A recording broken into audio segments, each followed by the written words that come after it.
जो तस्वीरें ईरान ने जारी की है, कह रहा है हमने इस परमाणु ठिकाने पर मिसाइल लगा रखी है, इजरायली मिसाइलें। यह वीडियो ईरान की तरफ से जारी किया गया है, ईरान की मिसाइलें और इजराइल का परमाणु ठिकाना है।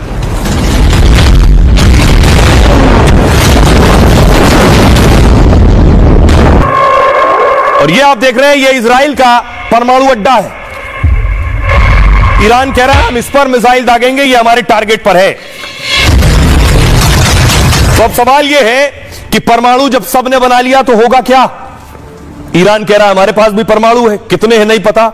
इजराइल कह रहा है 90 हमारे पास भी है। अरब देशों के बीच इजराइल की सुरक्षा सबसे ज्यादा बड़ी चीज हो गई, चुनौती हो गई है। इजराइल के पास 1-2 नहीं 90 परमाणु बमों का जखीरा है। ईरान अब तक गुपचुप तरीके से परमाणु कार्यक्रम चला रहा था। ईरान के पास लगभग 10 परमाणु बम बनाने की ताकत है। अब परमाणु परीक्षण कर ईरान ने अपने इरादे जता दिए। ईरान ने अरब देशों में तनाव का फायदा उठाते हुए टेस्ट किया। ईरान ने अपने विदेश मंत्री को अरब देशों के दौरे पर भेज रखा है। जंग के बीच इजराइल ईरान पर पलटवार करने की तैयारी में है और इस बीच ईरान ने परमाणु टेस्ट कर टेंशन बढ़ा दी है। परमाणु बम दुनिया के सबसे खतरनाक बमों में से एक है। दुनिया के अभी 10 देशों के पास ही परमाणु ताकत है। परमाणु हथियार उसके संपर्क में आने वाले लोगों को मार देता है। धमाके में जो बच जाते हैं उन्हें भी गंभीर रूप से बीमार कर देता है। 1945 में अमेरिका ने जापान पर परमाणु बम मारा था। हिरोशिमा में 1,40,000 मौतें हुई थी और नागासाकी में 74,000 लोग मारे गए थे परमाणु बम में। वो तब का परमाणु बम था 45 का। आज सोचिए 2024 वाला कितना नुकसान करेगा। कई सालों तक हिरोशिमा और नागासाकी पर धमाके का असर रहा। ईरान के पास परमाणु ताकत आने से मिडिल ईस्ट में ताकत बढ़ेगी ईरान की।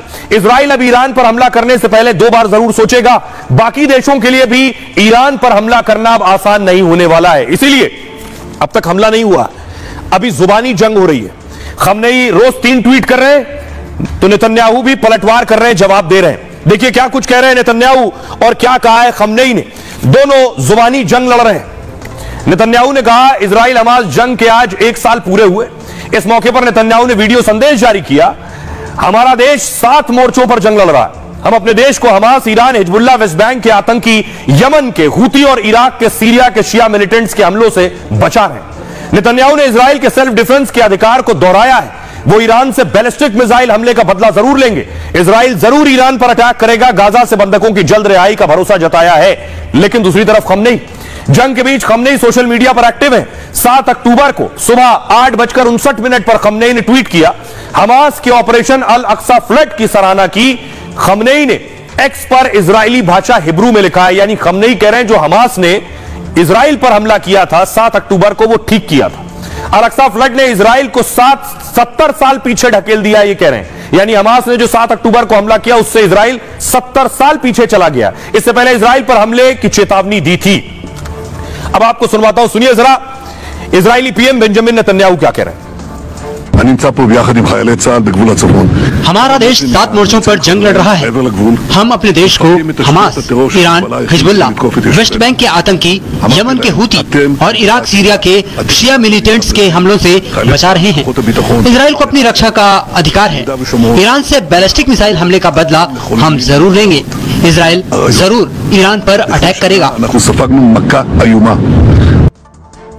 अब आपको दिखाऊं एक और बड़ी चीज कि कैसे ईरान ने तैयारी कर ली है। वो कह रहा है परमाणु तो बना लिया हमने, वो ये कह रहा है कि परमाणु जब वक्त आएगा हम सामने भी रख देंगे, लेकिन ये मिसाइलें हमने तैनात कर रखी हैं। टारगेट पर मिसाइलें तैनात हैं। जैसे 200 मिसाइलें 180 मिसाइलें दागने का दावा हुआ, उसी तरह ये मिसाइलें हैं जिनका रुख इजराइल की तरफ है और कभी भी इसके जरिए इजराइल पर हमला कर सकता अगर इजराइल ने उस पर आंख उठाकर देखी तो।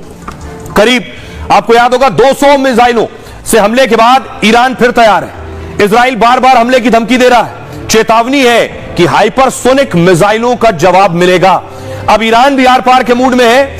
अब ईरान क्या कह रहा है, ईरान ने भी इजराइल को धमकी दी है। इजराइल ने अगर हमले किए तो ईरान जवाब देगा। इसके लिए 2000 मिसाइल पूरी तरह तैयार है। इजरायली हमले के बाद तुरंत बाद पलटवार होगा।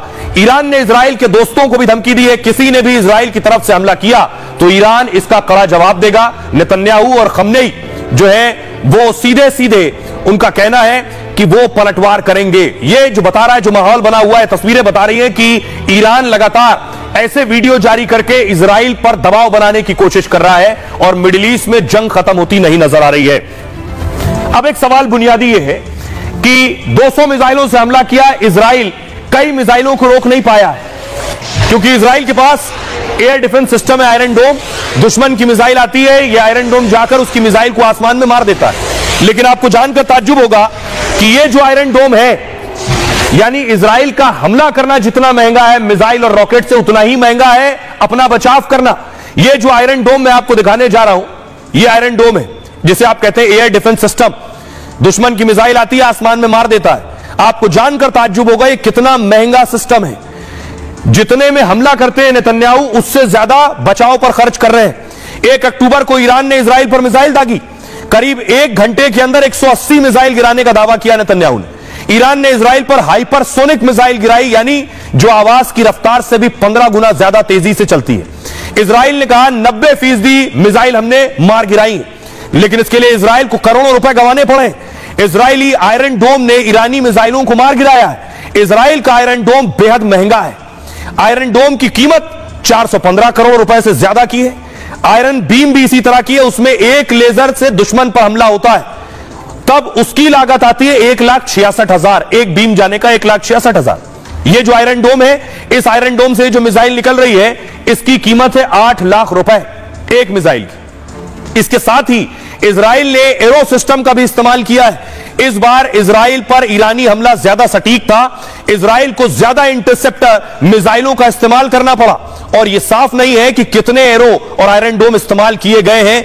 एक एरो मिसाइल डिफेंस पर $20 लाख का खर्च आता है, यानी इससे ज्यादा अत्याधुनिक जो डिफेंस सिस्टम है, $20 लाख एक मिसाइल के लिए। अब अगर करीब 180 एरो मिसाइल का इस्तेमाल किया गया हमला रोकने के लिए, तो इजराइल को $45 करोड़ से ज्यादा का खर्च आया, जबकि ईरानी मिसाइलों को बनाने में इसका आधा खर्च भी नहीं आया है। मतलब इजराइल को ईरानी हमले नाकाम करने में 2 गुना खर्च करना पड़ रहा है। अब उदाहरण के लिए एक तस्वीर मैं आपको दिखाने जा रहा हूं कि जो ईरान ने दागी मिसाइल, क्रूज मिसाइल, आप देखिए क्रूज मिसाइल रास्ता बदल लेती है। एक मिसाइल होती है जो सीधे यूं आकर गिरती है, इस मिसाइल को देखिए यूं नहीं आ रही, ये चलते चलते इसने रास्ता बदला, ऊपर से आ रही है, देखिए ये आ रही सीधी, उसके बाद रास्ता बदल लिया इसने। ये जो रास्ता बदल रही है मिसाइल, ये मिसाइल पकड़ना और मुश्किल काम है। देखिए सीधे आ रही है, सीधे गिर रही है और उसके बाद देखिए ये देखिए दूसरी तरफ घूम गई। वरना अमूमन मिसाइल रॉकेट को आपने देखा होगा जो सीधे आता है और एक ही हालत में आकर घूमकर गिरता है, लेकिन ये देखिए आकर रास्ता बदल रही है क्रूज मिसाइल। ये पकड़ना डिफेंस सिस्टम के लिए और मुश्किल काम था। हमारे साथ डिफेंस एक्सपर्ट जुड़ रहे हैं, उनसे बात करते हैं। हमारे साथ जुड़ रहे हैं कर्नल नैन साहब। नैन साहब, सवाल ये है, कई मोर्चों पर इजराइल जंग लड़ रहा है, अब तो न्यूक्लियर भी बना लिया है, आपको लग रहा है क्या सीधी जंग से बच रहा है ईरान और इजराइल? इजराइल गाजा में हमास से लड़ रहा है, साउथ लेबनान के अंदर वो हिजबुल्ला से लड़ाई करने में लगा हुआ है और काफी बड़ी लड़ाई चल रही है। सीरिया के बॉर्डर के ऊपर भी काफी मात्रा में हमास और जितने हिजबुल्ला है वो, या फिर सीरिया के जो लोकल ईरान समर्थित मिलिशिया है, वो सबके सब इकट्ठे हो रखे हैं, उनसे लड़ रहा है।